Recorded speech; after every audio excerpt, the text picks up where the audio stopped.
125 million people continue to be exposed to asbestos in the workplace. So there's a big cost to humans using asbestos in dollars and lives. Research that goes into these decisions has to be directed by independent, unconflicted scientists. It's not something that just affects workers, it affects everyone. Saving one life is great, but saving many more is what I hope to accomplish. Making a profit off of people's pain and lives is wrong. We can't quit, not as long as there are hundreds of thousands of people still to be diagnosed. Ban the asbestos once and for all. Next speaker is Dr. Daniela Degiovanni, who comes to us from Italy, as you all know, and has done some very important work in the area of asbestos-related disease, particularly environmental exposure to asbestos.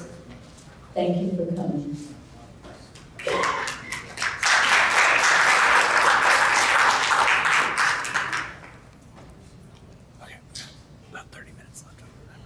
Thank you, Linda Weinstein, and all the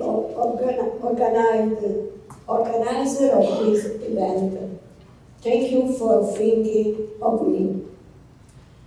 I apologize if my English is not very good, so you can read if I'm not very clear.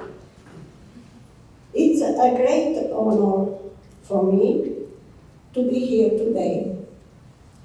I am not a scientist, but a clinical oncologist, expert in palliative care. I was born and lived in a small town, Casale Monferrato, where Eternit operated from 1907 to 1986. It was the largest asbestos cement plant in Europe and employed more than 4,000 workers.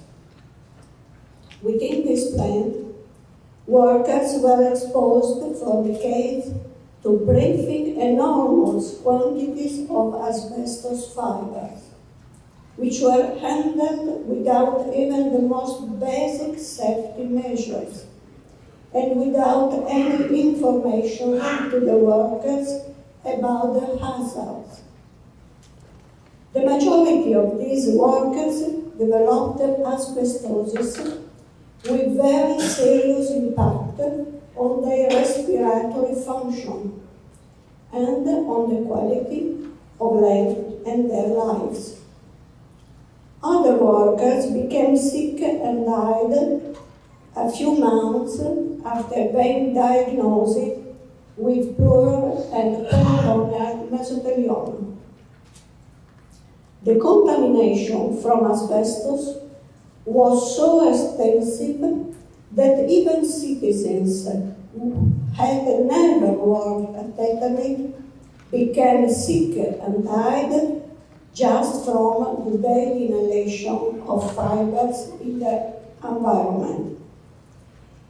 In 1977, shortly after graduating in medicine, I came in contact with this reality and realized that these people had been abandoned and that no institution was taking responsibility for these sick and dying people.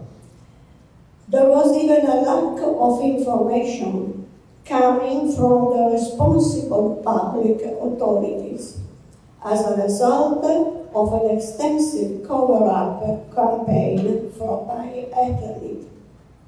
And yet, the first indications of a health hazard from asbestos emerged in 1920, and the first indication of carcinogenicity early in the 1940s, and official recognition from the scientific world of the relationship between asbestos and mesothelioma came in the early 1960s, when 33 cases of South African workers were reported by Serikov. I soon realized that there was much work to do in Casale. First of all, to insist that the Italian Institute for Insurance of Work Injuries and Occupational Diseases recognizes and compensates these occupational diseases. Then, develop a model for treatment and support to sufferers of the asbestos diseases. Finally, began to speak about research and justice. I had the good fortune to meet two young union activists, Nicola Pongrano and Bruno Pesce, who received an award from ADAO in 2012. We were young, full of energy and passion for our work, focused on reaching the goals we had proposed, grant to those made sick by asbestos the right to full medical treatment and just compensation. 42 years have passed since that time. We have become older, but we have covered much ground in our journey. In Casale, today, we have a program within our civic hospital dedicated to the treatment of mesothelioma patients, in which all the most modern protocols of diagnosis and treatment are applied. The doctors who work in the program collaborate with colleagues all around the world.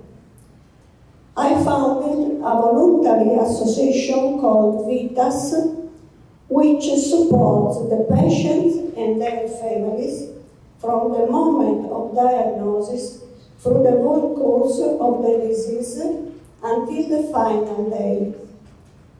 Doctors, nurses, psychologists, physiotherapists, and non-medical volunteers provide care to these suffering people every day of the year, in every setting where it's needed: hospital, home, places of treatment, and retirement homes. For 10 years now, hospice has been welcoming people who have reached the final days of their lives, supported by highly motivated and expert staff. The path to justice continues with trials and legal cases which have not yet brought us the result we had hoped for. But this has not discouraged us. From 1977 to today, the landscape has completely changed. Today, no one feels abandoned, as the dignity of loving and competent care is guaranteed to every person who becomes sick from asbestos and their families. But we are now faced with a very troubling wave of new cases and deaths. Around 50 new cases of mesothelioma annually, many of which are striking down citizens who never had any occupational exposure. We will not stop the struggle until we are able to write the final word of this story. In 2018,